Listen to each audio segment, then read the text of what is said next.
Hey everybody, this is Missy at Flip My Cycle. Welcome to another Tips with Tex on Tuesdays. This episode, we are going to talk about how to properly winterize your motorcycle. Now, if you live in Florida or Southern California, this may not pertain to you.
First thing you want to do is you want to take your motorcycle for a ride, get it all warmed up and everything, because more than likely, being that it's colder, not everybody rides as much in the winter.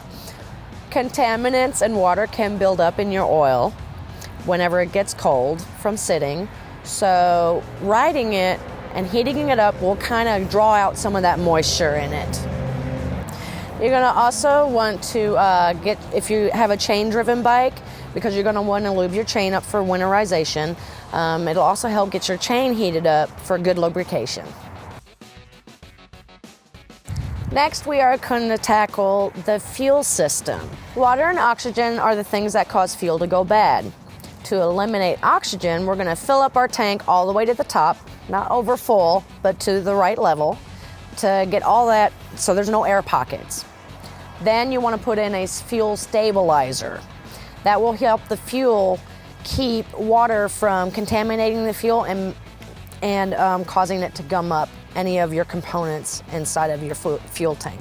This is also where you will add your fuel stabilizer.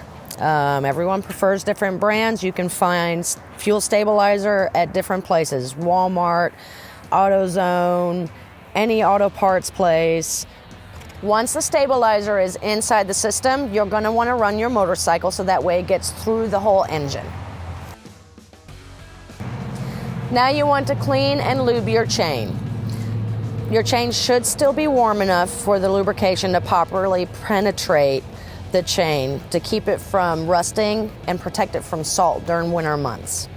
So first, what you want to do is, if you have a center stand for your bike, you want to put it up on its center stand. If you don't, you can jack it up to where the wheel is off the rear end, or you can also move your bike forward and backward as you lube the chain. This is obviously the easiest way to do it and quickest. You will get your chain lube. There are different brands out there, so whatever brand you prefer, go ahead and use that. Make sure you follow the directions. Different brands call for different situations on how to properly lube the chain. With this one, as you're rotating your tire, the chain moves and you're going to spray it. Okay. Once it's lubricated with this particular brand, you wipe off the excess. You can just get a rag. Make sure you put it somewhere where it's not going to get your fingers pinched, okay? And just put it there like that and wipe off that excess. That way it doesn't get all over your bike and everything like that. And there you have it. Your chain is properly lubricated and ready for winterization. Last but not least, go ahead and give your bike a good wash and wax. Dirt left over on a motorcycle sitting, all it's going to do is eat at your paint, and it can cause rust on your frame. So to avoid that, go ahead and give her a good wash.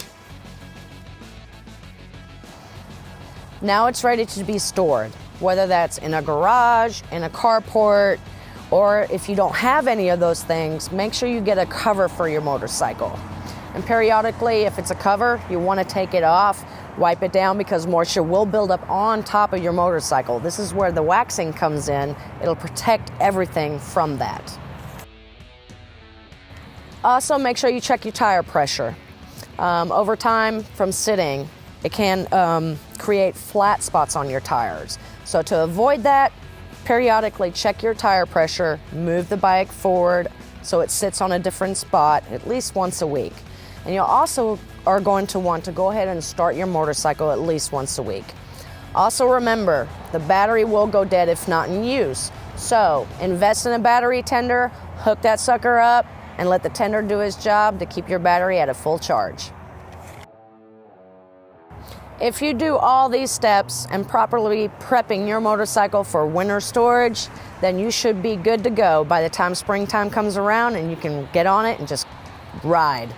Thank you for watching another episode of Tips with Tex on Tuesdays. Please hit that like button, subscribe if you like, so that way you don't miss an episode. And also, go ahead and leave your comments or anything you want to know in our comment box. We'll hope to see you soon, and ride safe.